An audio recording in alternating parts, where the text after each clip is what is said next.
where do I see the future? Well, I would say that now these use cases where we all always imagined that crypto will end up there. So, for example, using stablecoins for payments and replacing bank accounts in the future.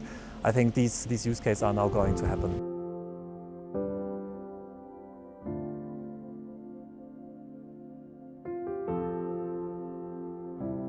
So today I'm going to meet Peter Großkopf, who's been one of the fintech pioneers. He founded Solaris Bank, which is one of the first unicorns that allow people to start fintechs because they could just lend the license from them. So that was more than a decade ago, and he pretty early on jumped into Web3 to found what was Iron, that was purchased by MoonPay in an undisclosed amount. He is now leading AllUnity, the stablecoin answer from DWS, and they teamed up with people from within the industry to innovate in the stablecoin economy. So let's ask them what their strategy is.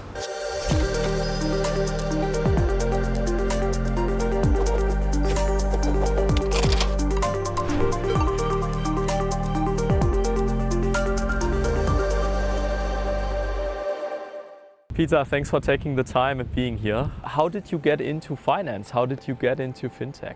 Actually, my origin is in technology. I'm a developer who then ended up in entrepreneurship. So I started a couple of companies in the past.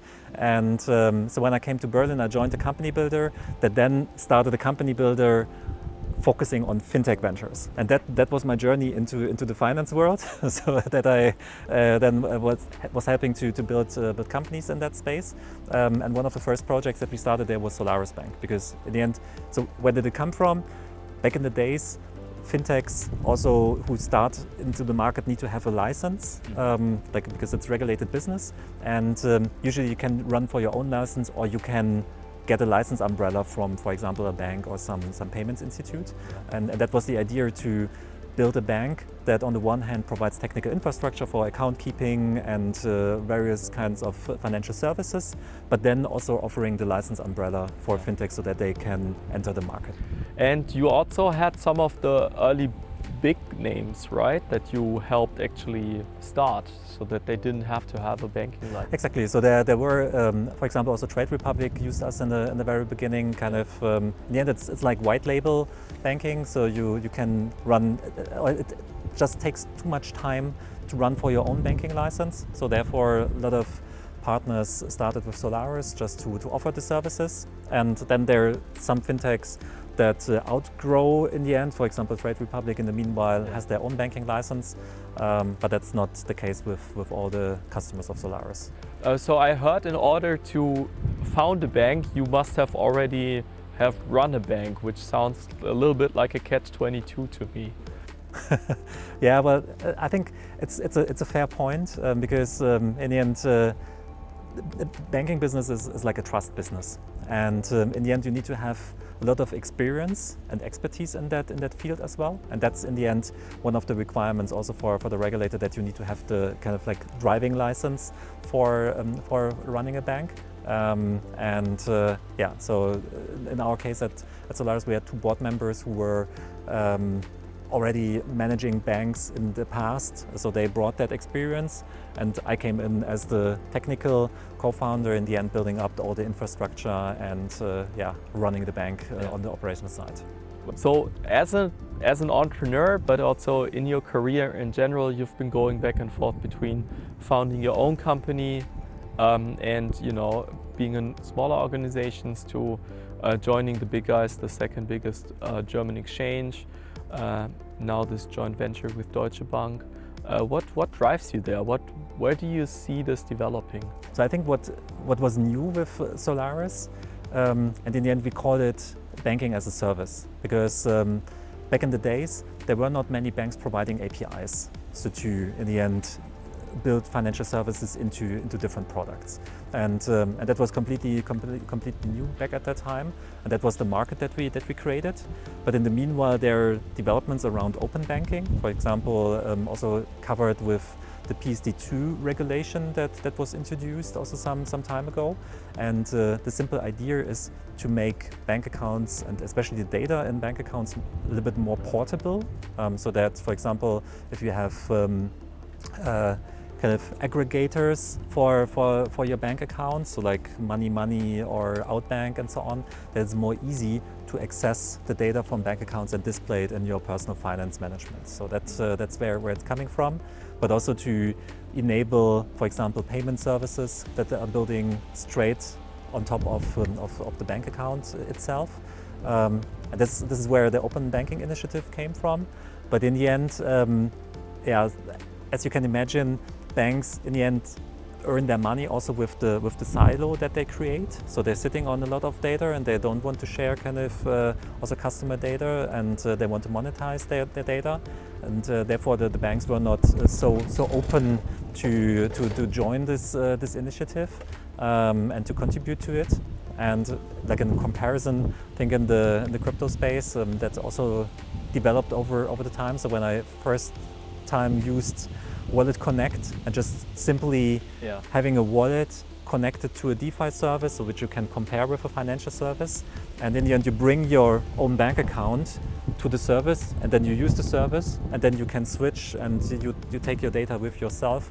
I think that's in the end the way how I also always imagined the open banking experience in the traditional world should also look like, but I think which the traditional world will never achieve. So what's important for the OpenFi ecosystem to succeed? What are we really good at, and what are the things that are still missing to really unlock the whole industry? So I think maybe let's travel in time. Yeah. Back in the days when I grew up as a kid, I had one bank account. Yeah. So that one bank account was sufficient. Then there was the fintech era, so where you start to have whatever different trading and brokerage accounts, Trade Republic, Scalable, and then you have maybe two banks, and then whatever some Revolut account for when you travel a lot and so on. And in the end, you have 7 cards in your pocket, so that you need to carry with yourself. And in the end, you need to aggregate again to really keep an overview over all your bank accounts. And I think that's a little bit of complexity that we created ourselves. Yeah. And so with a wallet and also the user experience that we have in crypto, I think it's shifting back kind of to having just like one account, but it's in the end portable. So you can plug it into different services, and I think that's just like a development over time. And but I think this also shows where the future is going. So if you had to look into a crystal ball to tell us the future, where do you see stablecoin and the whole OpenFi industry going? What are the trends that have an impact? How will it play out in the next couple of years? Yeah, so I think especially coming from the crypto space, when things started, it was just like the foundational invention of like a settlement infrastructure that you can use, for example, for financial services. I think in the meanwhile it became a little bit of a kind of like a casino with a lot of speculation. But especially in the last, I would say, 1.5 years, we now see a lot of emerging use cases that really deal about real-world assets and kind of solving problems that exist in the real world. Yeah, so not like the casino use cases, but kind of, for example, stablecoins as a payments instrument that I can use for money remittance, that I can use for payments, that I can use for settlement, also of, for example, tokenized securities. And I think that's a great development to see that the crypto space is maturing. We have all this foundational infrastructure with wallets, with Wallet Connect, with tokenization and the different blockchains. And so where do I see the future? Well, I would say that now these use cases where we all always imagined that crypto will end up there. So, for example, using stable coins for payments and replacing bank accounts in the future, I think these use cases are now going to happen. So when we're looking at this open source financial future, right? Like, what impact will it have on traditional banks? Is it going to drive costs down? Is it like an internationalization schema? What's the impact on the financial world? So I think many banks struggle to anticipate the technology platform that is coming with blockchain, because in the end, what is it? It's an accounting system, and I can do transactions with it, yeah? And I can tokenize assets. I always compare it with a core banking system. Like a core banking system runs locally inside a bank and manages all the accounts, and then there are whatever thousands of banks in the world, and they're connected via SWIFT and SEPA rails, and in the end they exchange data through these rails. But like every bank runs their own core banking system, but everyone also knows that a bank account is a commodity. So in the end, you have a balance, you have transactions, and you have a user interface. It's not more like that. In the end, it's also a cost factor, because you can't have the better bank account, because in the end it's super standardized. So therefore, I really believe that so if we really push forward, I think we can replace many of the core banking systems that run inside the banks, because in the end, multiple banks could share like a global core banking system that they use in a multi-tenant approach. For example, like a Solana blockchain or Ethereum blockchain.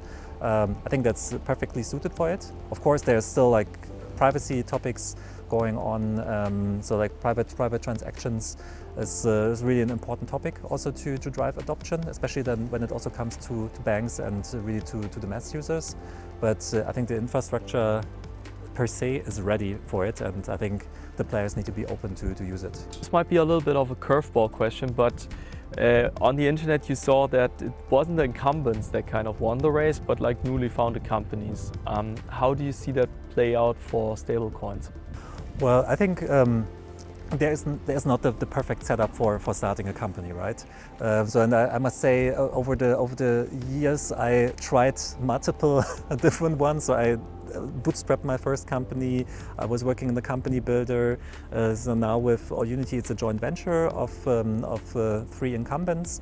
And I think every setup has their pros and cons.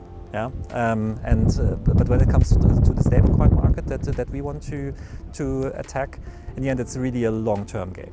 Yes, because so we're we released a euro-denominated stablecoin.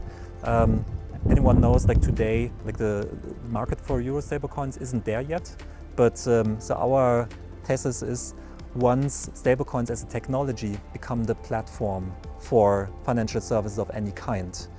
And Europe is like a huge market, and the people are receiving their salaries in euro, and they're spending their salaries in euros when they go out or when they go shopping. And in the end, so if stablecoins become more relevant in the financial service infrastructure, so which I think all believe that they're going to be, so then there will also be a demand for euro stablecoin, and that's in the end kind of the wave that we want to serve. And so we know at the moment US dollar denominated stablecoins have a crazy product market fit, but in the crypto world. But when we talk about real-world adoption and also using OpenFi, using Wallet Connect for whatever services in the future, so then people will demand their local currencies.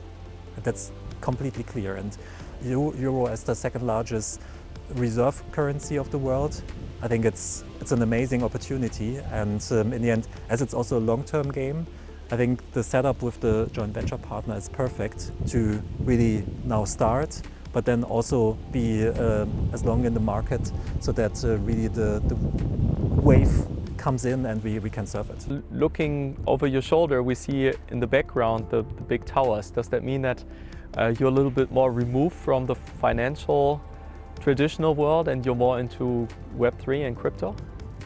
Well, so I think the location of the office is a coincidence, and also I'm Berlin based, so I'm just traveling to Frankfurt sometimes, but I'm working remotely most of the time. I think so differentiate from the banks in the background to that extent that we believe that we don't have to build such a crazy organization to become successful. And if you look into the crypto world, so like, I don't know, Tether has 90 employees or Uniswap has 50 employees or something, so there are like all these numbers, but they're in the end moving a lot of money and a lot of volume, because in the end, so like a lot of their processes are automized, and also a lot of compliance and risk management processes are automized, and therefore we also as an organization believe that we're building like the next generation financial service company and the next generation financial service institute, and therefore we also believe that we don't need to have a skyscraper with thousands of employees to be successful. I think we will manage this with a way smaller size, and therefore we also choose to have a startup office here. Yeah. So you've been talking a little bit about the advantages of this OpenFi economy. What are we still missing to really cross the chasm to make this the prevailing infrastructure of banking and finance? So from the OpenStack, I think there like a really important factor which is missing is privacy, like on-chain privacy, because I think most people who are in the crypto space for a while, they kind of learned over time, okay, every transaction is public and you somehow deal with it.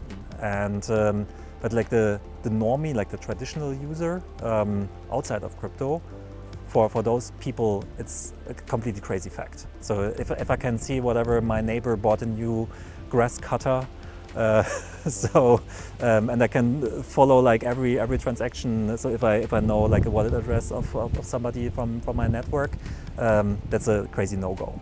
And I think to have these private transfers, and I think there's a lot of in a compliant way as well. I think there are a few great developments also in recent times. So that's definitely one of the missing pieces. And the other thing is digital identity. But I think we talked about that a couple of times already in the past. Because in the end, you have the wallet. The wallet is like a bank account, but it's unidentified, and you could also use a wallet for kind of like illegal use cases. So let's be honest. But I think having an identity just would make it much more easy to drive adoption in the financial services space, especially also when you then have financial services that are built on DeFi rails. So digital identity plus the privacy of transfers, I think these two things, if they are cracked or these nuts are cracked, then we will see a lot of adoption. So stablecoins are a way to pay across borders, to get access to different currencies, especially to the US dollar, that is more stable than some of the other currencies that you're in, for example in Turkey or Argentina sometimes. What other purposes do you see in stablecoins? What are its features? So with stablecoins, I usually talk about 4 use cases that you can use them for. So the first one is, like you said as well, is payments. And also how stablecoins are constructed in a regulatory sense. It's really designed as a payments instrument. So you're not allowed to pay interest to the holders. So in the end, it really differentiates from a bank account, which is a store of value, so where you move funds and then you earn interest on it, and a stablecoin you use for payments. So, but there's also other use cases. So the next one is remittance. So I can use a stablecoin to send money across the globe in real time and in a super transparent way. And so we see a lot of startups in the meanwhile who are using stablecoins for sending money around the globe. So then there's the treasury use case. So like you said, countries like Argentina, Turkey, countries with an unstable governmental currency, you can use a stablecoin as a very easy instrument to just get out of the problematic high inflation that you have with your governmental currency. And that's also where we see a lot of adoption, for example, in Latin America, where people use, for example, US dollar stablecoins to keep their funds in a safe way. And the fourth use case for me is settlement. So you can buy an asset on chain, for example, on a decentralized exchange. So it could be a crypto asset, but in future we're going to see also a lot of tokenized securities. So, for example, in Germany we have the digital security law, so where it's possible to put securities on chain and then also settle them and trade them. And in the end, you need to have also money on chain so that you have an atomic transaction, and that's the fourth use case. But I think each of these use cases has their own kind of like hype cycle. Yeah, I think with the remittance use case and the treasury use case in the stablecoin space is already quite far, and we see a lot of adoption. The settlement use case, okay, so there's a lot of transactions happening in the crypto space, but I think when it comes to traditional assets or real-world assets, I think it's in the beginning of the curve, and yeah, and for payments, I think we're not so far yet, so that people are using stablecoins really for real-world payments. But as we see also these developments around, for example, Stripe investing heavily into stablecoin infrastructure and also kind of building stablecoin functionality into their products, I think the payments segment is then also the next one that will get a lot of adoption. Yeah. So we've been taking a look at where we fall short. You know, you mentioned identity, but it's also the user experience. It needs to be so much simpler, doesn't it? Well, so I think we as a stablecoin issuer, our primary job is to issue a stablecoin, right? So that's what we do. The platforms to acquire it, also to buy it, and to use it to send to someone else is usually done by third parties.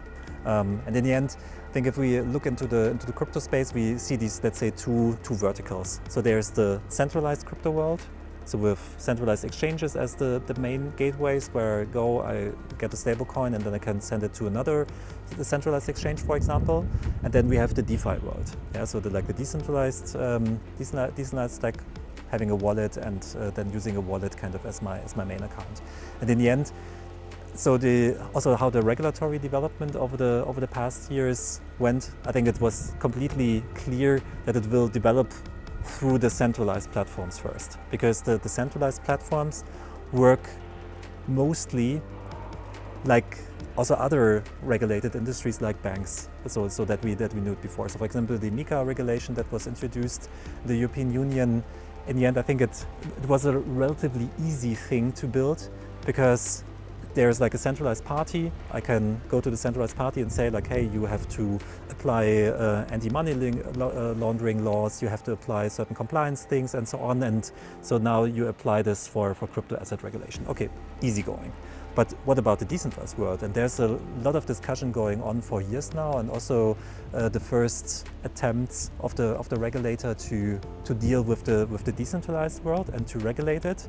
And so I'm repeating for over and over, also in public formats and when we do like lobby initiatives and so on, that we shouldn't apply the regulation that we have for centralized platforms to the decentralized world, because the technology works different and potentially we would also would lose some of the benefits that we have in the decentralized world. And I think so now coming to the digital identity, I think digital identity is one of these things that would be like implemented in a different way than in the centralized world, because you would have a decentralized identity, so that's issued by, let's say, like a regulated party or by someone who's allowed to identify, also like in the anti-money laundering law sense, and with that certificate that I can plug to the wallet address, I can say like, okay, so it's an identified wallet now, and now it's kind of can be used for also financial services.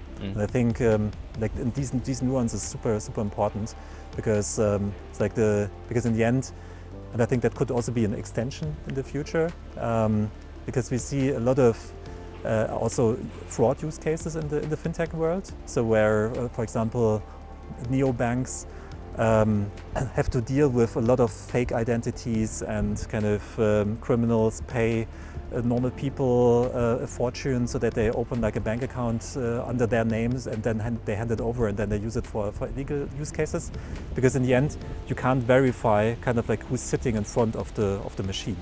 And I think so I at least see the potential in the future, also in the decentralized world, that you have a digital identity, you have a wallet, and you could potentially also have some, let's say, biometric data being stored also with the digital identity, so that you can kind of verify who's in front of the machine. So is it really Peter, or is it really Julian who's initiating the transaction, or is it somebody else who wasn't identified? Yeah. And that would be like a crazy nice feature.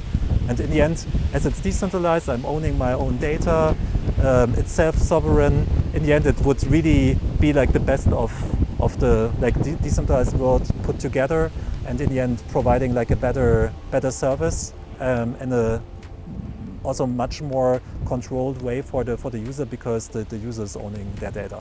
Yeah. You've been at the forefront of making money programmable. What excites you about this new open financial innovation and industry?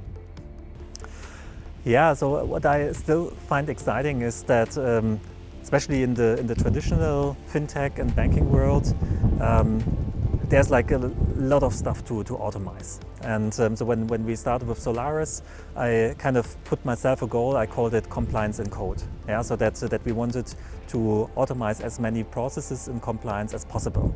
And when I then came in contact with the blockchain space, and then when I saw the first DeFi applications, I thought like, holy cow. So in the end, like a DeFi protocol is compliance as code driven really to 100%. Because in the end, every piece of the process is automized. And I think that's amazing. And so as I mentioned earlier, with the crypto space became like a large casino for the past years. So that's in the end made me a little bit sad, I must say, because a lot of people got crypto and blockchain in a wrong sense. Yeah, so because they don't believe in it, because they just see like the negative parts of it. But for me, as a technician, it's still the most amazing infrastructure that you can have for financial services. And so as the adoption still is lacking, I'm still like 100% passionate about innovating and building further companies and projects that really bring us to the point that one day in the future, let's say 99% of the infrastructure that we see in financial service and banking would be decentralized and on-chain. Is what we are building good for people? Yeah, that's the killer question. Well, in the end, so I think, as mentioned earlier, with blockchain infrastructure, you can drive a lot of automation, and so you can automate the processes, which in the end make it also much easier to regulate. Yeah, because like a technical process, you just need to read the code, and you can run a test, and then you know like, okay, it's exactly working like that. If you have a manual process, for example, in a bank, you need to have whatever 4i principle, you need to have controls and whatever CCTV in the back of the people, so to really make sure that the human is executing the process as expected. And I think that makes it, that's, let's say, also a little bit of the flaw of the traditional system, because you need to have regulation, you need to have compliance, you need to have compliance processes and so on, because there's like a human factor in the processes. And so I believe that with the technology we're dealing here, so we really do something for good, because we can automate a lot of the services, which in the end makes it more trustworthy, and then on the long run also cheaper.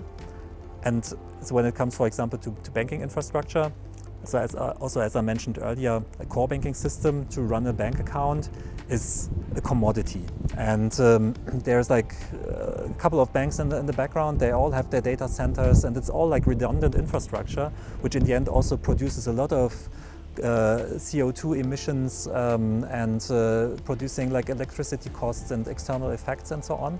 In the end, if you can use a Solana blockchain or an Ethereum blockchain, which like as a multi-tenant shared infrastructure, that in the end would also really decrease the amount of electricity which is needed to run the financial system. Yeah.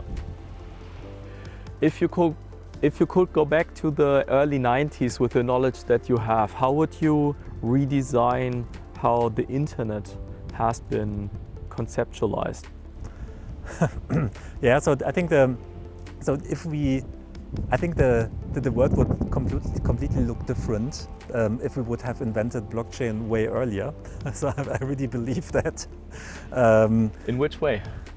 Yeah, so because I think especially the redundant infrastructure that was needed, kind of like running core banking systems and so on, that I think we wouldn't.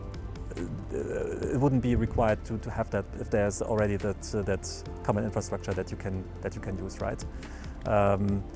So what would I have done different back in the day? So I think I had so many ideas already on my idea book that I didn't build, where I then sat in the back, like in the hindsight, damn it, I should have done it. So I think I missed more opportunities than opportunities that I in the end built. Yeah. What's the strategy that you guys have with AllUnity? Like, what would success look like in the next 3 years? So for us, the goal is pretty obvious. We want to become the largest Euro stablecoin. And we're in the very beginning, so we're live now for almost a month.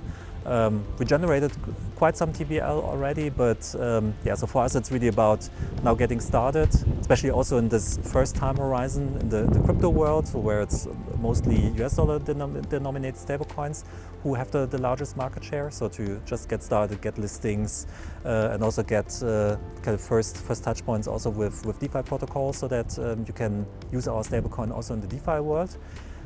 But really looking on more midterm perspective, for us it's really interesting then also to drive the adoption, really moving from the current time horizon to the next one, where stablecoins are broadly used also by people outside of crypto, and there we have really cool conversations with larger corporations and let's say typical non-crypto companies, and also halfway also non-financial service companies who are looking into stablecoins as a technology that they want to use to build into their products. I think that's really exciting then also to drive the adoption in this, especially outside of crypto space. Yeah, interesting. So just from a personal perspective beyond AllUnity, what excites you about that space? I think I'm super curious to see like all the innovation that's coming from that space. So digital identity, I think it's something where people like talk about for years now. So also I would include myself because I think it's pretty obvious that it's super important, not only for the financial service and whatever anti-financial crime development. Also like a proper digital identity could be used for whatever. Kind of reducing fake news, yeah. So to really see like is a post written by a real person, or is it written by a bot, or eventually by a bot? I think like digital identity can be plugged in a lot of things also outside the financial service, and therefore, but yeah, so it needs to find some distribution, and that's where we are right now. Cool. Thank you so much for taking the time. Yeah, thank you.